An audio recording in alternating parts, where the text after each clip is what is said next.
Hello, my Bill 1000 Nation. How's everyone doing today? Hopefully, everyone's having a great day. If not, I hope it gets better from here. We are back with a Mr. Nightmare. This one is titled Three Scary True Bowling Horror Stories. I went ahead and grabbed this one because how scary can bowling be, man? Like, you know what I mean? I gotta know. I gotta see what these stories are. So, if you guys are as intrigued as I am on how can a bowling alley be that scary, go ahead, turn them lights down low, put on something comfy, cup of something special. Let's get spooky.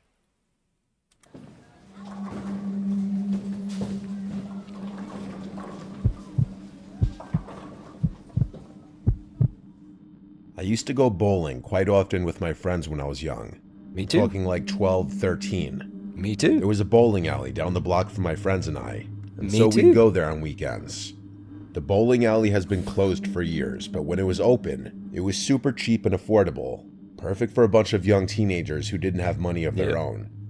This one weekend, I went with my friends Jacob, Josh, and Mikey to the bowling alley. And I always loved going like, you know, clo- closer to the time when they're about ready to close. Because whenever they was closing, like they just start giving out their soft pretzels and shit, and I'm like, yes, I was a really fat kid. Okay, leave me alone. I liked free food a lot. We always went at night. It was likely around 8 p.m. The bowling alley was always crowded on the weekends, and sometimes we'd see familiar faces. There was this older man who would sometimes be there alone, bowling on the adult side of the bowling alley where alcohol was served.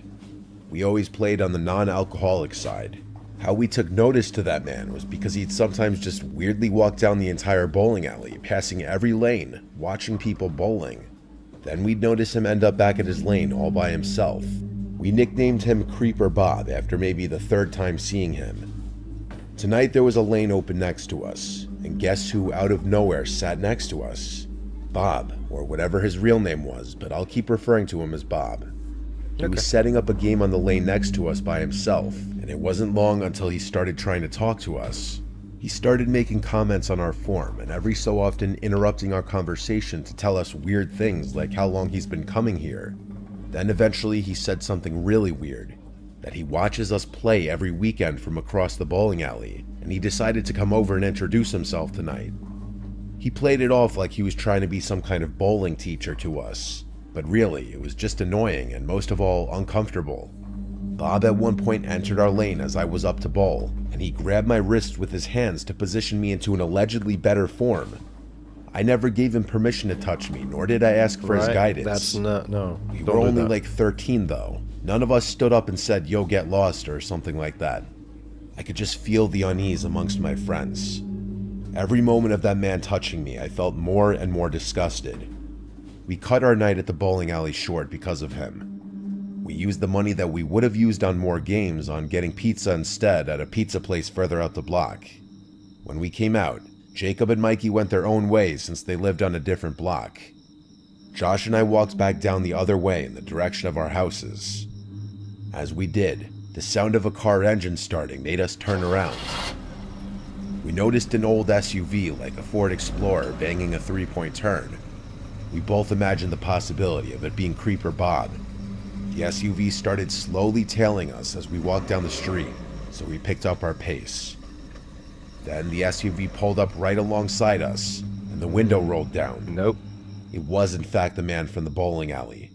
He said out the window that he could offer us a ride home. We said no thanks. He replied it's not safe for a couple kids to be walking around late at night. We weren't even really that young. We were young teenagers, not little kids. And Right. It was crazy that he thought we were young enough to trick into getting into There's a lot of naive, like 13-year-olds out there, though, bro. In all fairness, it's sad to say, but some people lived a sheltered life. I did not live a sheltered life. a car. When we made it clear we weren't getting in, he pulled to the side of the road and parked his car. Josh and I decided to start jogging home. When we reached the intersection where we'd split off, we said bye and I continued jogging home. By the time I made it back, I was out of breath. Running after eating pizza is not a good idea. No. My dad was already asleep because he worked weekends. My mom was out with her girlfriends most likely, and the same was probably the case with my sister, so I wasn't supposed to ring the bell because my dad didn't want to be woken up. I went around back to get the key we had for the back door, which was hidden in the shed.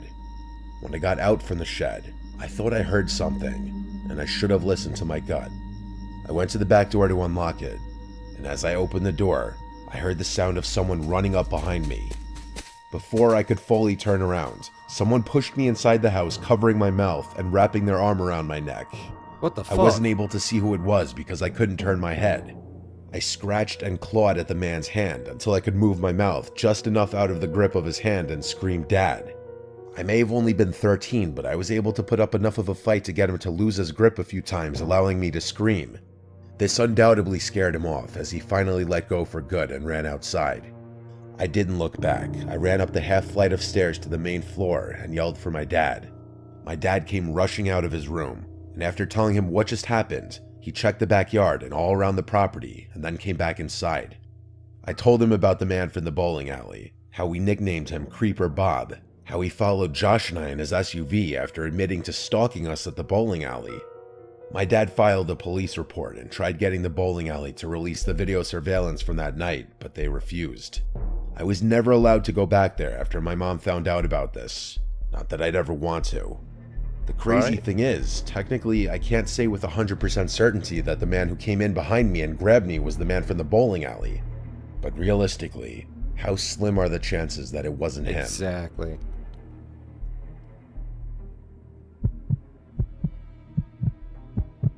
And he's probably been watching you for a while to know what you do. When I was a teenager, my close group of friends were, I guess, what you...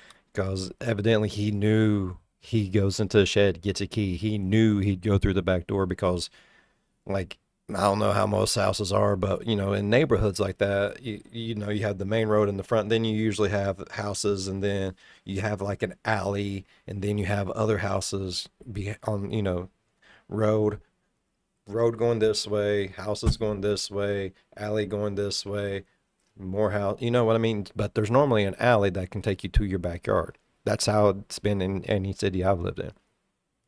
I don't know how every single one of them are, but that's usually how it is where I've in the places I've been.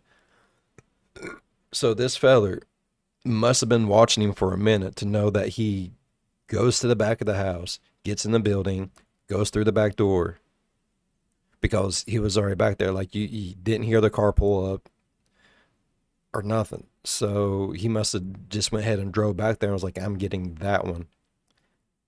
Man, that's fucked up. Holy shit. you'd call delinquents. We liked causing trouble, breaking rules, and messing around in places we didn't belong. I grew up in a suburb in northern New Jersey, so I guess you could say we were just spoiled kids with nothing better to do. That happens. Looking back, the way we passed the time was a little silly, but there's nothing I can do about that now. Anyway, one of the things we really liked to do was to go exploring in the late hours of the night. Usually we explored abandoned buildings, but not always. We actually got banned from our middle school after jumping through an open window, but that's a story for another time. This particular night, we were planning on executing a riskier task. There were 5 of us: me, Chip, Jason, Rowan, and Anish. Rowan had a tendency to bounce around from job to job, which was kind of a running joke in our squad. He'd lose jobs as quickly as he'd get them, usually for the dumbest reasons you can imagine. He had just picked up a gig as an attendant at a bowling alley a few towns over from us. I'm sure you could see where this is going. He had been entrusted the key to close up the place the night before. Anish was a master of persuasion, and he somehow convinced Rowan to let us explore the bowling alley at like 3 a.m. I'm telling you, Anish could convince someone to give them their kidney. That's how persistent he was. That's I haven't awesome. heard from him in a while. I think he might actually be in jail right now. Anyway, He's the not that 5 good of with us talker agreed then. to get a little drunk before going. We all had a substantial amount to drink except for Jason, who refused to go anywhere unless he was the one driving. His dad had a really nice BMW, and Jason liked being able to end our links when he got tired. After getting a little buzzed, James drove the 5 of us to the location. I was the heavy drinker of the squad. It's not something I'm proud of, but it's just who I was at that point in my life. Because of this, I usually took things a little less seriously than I should have, especially when it came to dangerous or risky situations. Rowan unlocked the door, and the 5 of us made our way inside. Chip was usually the most cautious, and he kept chiding us to be careful in his hilariously high-pitched voice. Rowan told us we couldn't actually do any bowling right now, which we were all a little upset about. I had the genius idea of doing some makeshift sliding on the lanes as if they were slip-and-slides. Since we were drunk, this was actually pretty fun. The 5 of us soon tired ourselves out and decided we wanted to do some exploring. We asked Rowan if there were any back rooms we could check out, and he told us there were. We made our way into the employee-only area, and Rowan led us to some kind of storage room. We started poking around and flipping things over, just being stupid and careless. We figured Rowan was going to get fired anyway, so we weren't too concerned with messing things up. As we started getting bored, we heard a deafening bump from below us. The 5 of us froze, staring at each other. Jason, the only sober one in the group, asked if the place had a basement. Rowan looked just as shocked as we were, told that he had no prior knowledge of a potential basement. Anish grinned, eager to continue exploring. Chip seemed really nervous, telling us that we were probably going to end up getting Rowan fired. We were whispering now, arguing whether we wanted to go look for this hypothetical basement. Just then, Jason lifted the edge of a rug nestled in the corner, revealing a hatch. We were shocked. The atmosphere in the room instantly shifted with the realization that the situation was now serious. Even if we had found the way into the basement, the sound we heard was still unexplained. I don't think any of us really wanted to go down there, but Jason made the first move in his classic level-headed style. He flung the latch open and stared down at the old, rusted ladder leading into the darkness.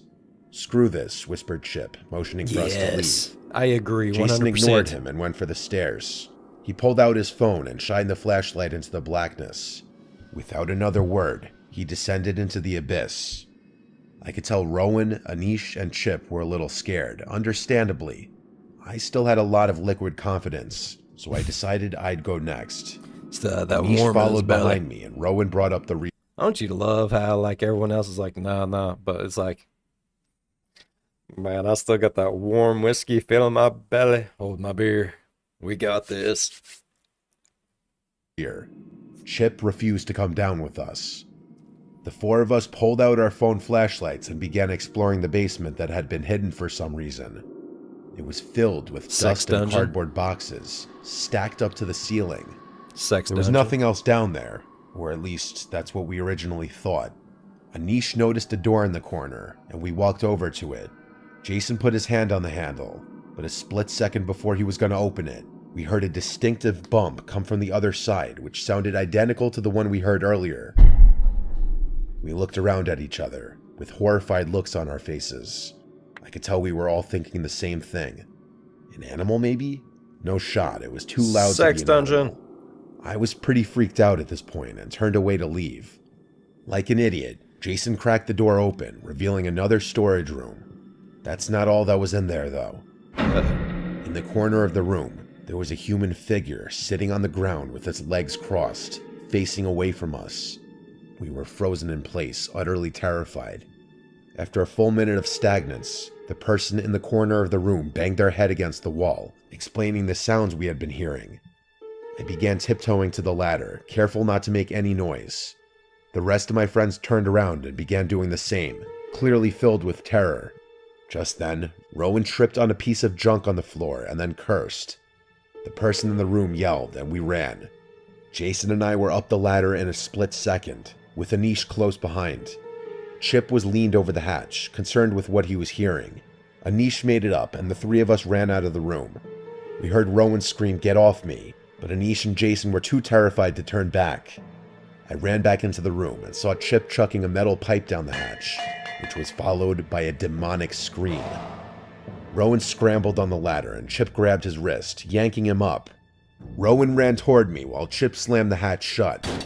The 5 of us sprinted out of the bowling alley, and Rowan hastily locked the door with trembling hands. Jason drove us back with a blank look on his face. We listened as Rowan described what happened after the rest of us made it up the ladder. Apparently, whoever had been in the basement jumped on Rowan's back, clawing at him. Chip came to his rescue and nailed Rowan's attacker in the head with that pipe, causing the lunatic to fall backward. Rowan said he only saw the guy's face for a split second. It was the horrifying face of a dirty, old, homeless-looking guy with a bird's nest of hair on his head. Rowan ended up quitting the next day without giving his boss an explanation, as it was definitely illegal what we had done. To this day, we have no idea how that guy could have gotten down there. Maybe there was an alternate entrance we had overlooked. Who cares, man? Maybe he's Either been living way, down the there this whole basement had been time. intentionally hidden, which tells me that Rowan's boss might have known something about the whole thing. This experience ruined my taste for bowling, which I have not done since. Maybe it really was the sex dungeon. I'm telling you, there's some weird fuckers out there, y'all. I don't have a sex dungeon. One night, my girlfriend Rebecca and I decided it would be fun to go bowling. We drove to the closest bowling alley and went through the whole process of renting shoes, finding balls, and picking a lane. We both were really bad. Neither of us had been bowling in many years. We paid for an hour of bowling. Rebecca wasn't really enjoying it too much because she kept getting gutter balls. I was doing better than her, but not by much, so I wasn't really able to help her out much. And then to make matters even worse, Rebecca's ex-boyfriend arrived with his group of friends and they started bowling a few lanes down from us. Rebecca looked away, refusing to even look in that direction, whispering at me that we need to leave now. We packed it up early and left. She went to the car and waited while I returned the shoes. I think her ex spotted me while I was at the front counter, and I looked away. I didn't tell Rebecca this, though. We went home and agreed to play Wii Bowling instead and have some wine. That sounded much more fun anyway. Wii Bowling is my jam, bro. I ain't played that in years, though, man. I love that shit. We got home. The first thing I did was turn on the Wii and open a bottle of wine. The bowling alley trip was a failure, but I didn't want Rebecca to be unhappy. We played Wii Bowling for like half an hour with music on in the background and drinking wine. It turned out to be much more fun than the bowling alley. Until the current song that was playing ended, and we heard something come from upstairs in that brief moment of silence. Rebecca and I looked at each other, telling me she heard it too. I turned off the music for good, but now there was just silence. The sound we heard could best be described as a heavy object being dropped on the floor. I went upstairs to investigate. I checked every bedroom with the lights on. I checked under every bed. I was relieved to find nothing. I wasn't actually expecting to find someone in the house, but naturally, you do need to go investigate if you hear a suspicious sound in your house. Still, I wondered what actually made the sound because I didn't find anything on the floor. I don't know, man. After maybe another half an hour of playing Wii Bowling, we brought our little wine party upstairs to the bedroom, and eventually we fell asleep. Rebecca's a lightweight, so she got much drunker than me, which explains why I was the one to wake up in the middle of the night and not her. I heard what woke me up though. It was another clear and distinct sound of something heavy being dropped from above. But the only thing is, now we were upstairs, and yet the sound still came from above. So what else would be above us? The attic. The attic door is right outside my bedroom door. It's one of those doors with a string that you pull down and a metal ladder comes down. Yeah. I tiptoed out of the bedroom to not wake up Rebecca. One. I stood under the attic door and listened. Every 5 seconds or so, I heard the slightest creaking sound, like from the weight of something moving around. I didn't want to scare Rebecca, fuck that. but I'd heard of animals getting into people's attics sometimes. No. I went to get a broom from the closet to use as a possible weapon if I were to have to fend off an animal. Then I quietly pulled the attic door open and climbed up. I stopped at the top of the ladder in the darkness and listened. I heard creaking. It was the creaking of the wooden rocking chair we had up there. I used my phone as a light to reveal the rocking chair. They ain't no fucking raccoon, There bro. was someone sitting in it, slowly rocking. I nearly fell off the ladder. I wanted to go run back to Rebecca and hide. I wanted to do anything but approach this person. But I gathered the courage to yell, "Who are you?" The rocking stopped, and the man turned around to look at me. He started making this animalistic, gargling, growling sound. Then he got up, and that's when I hurried down the ladder and pushed the attic door up. I screamed for Rebecca to call the cops until I heard her acknowledge me. I stayed under the attic door, preventing it from being opened as the man in the attic tried kicking the door open. He eventually stopped, and I heard the deranged laughter of a sick, mentally ill person. He spoke in another language. It sounded Russian. I felt like my arms were going to fall off, holding up the attic door, waiting for the police.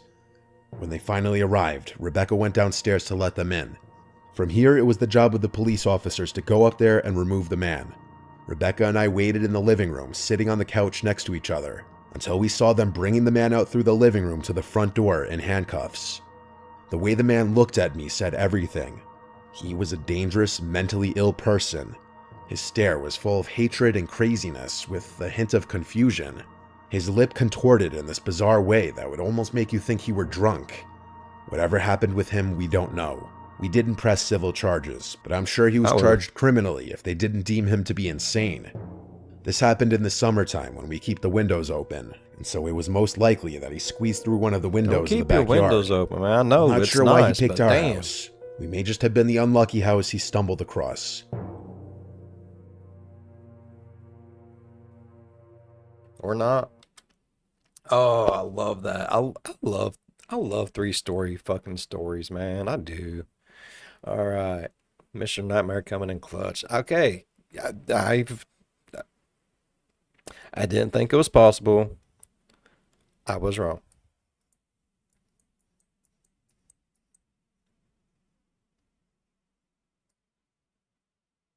I don't know what the fuck I just did.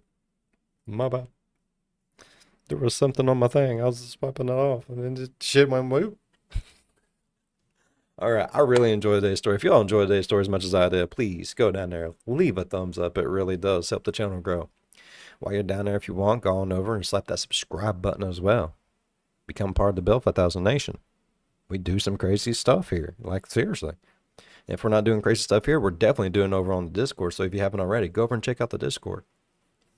Links in the description and on the YouTube homepage. And if you really want to, ding that bell. It might work for you. It might not. It probably won't. Probably won't. But if it do, jump in on one of my premieres, go over in the live chat and be like, hey, Bill, I just got done talking to you on Discord. And I'm going to talk to you here. And then after that, I'm going to talk to you on Discord again. I'm going to be like, fuck yeah. As always, be good to one another. I'll see you in the next one. Bye-bye. Damn, that was a good one, though. Yeah, I'll never look at bowling alleys the same ever the fuck again. That's for sure, man.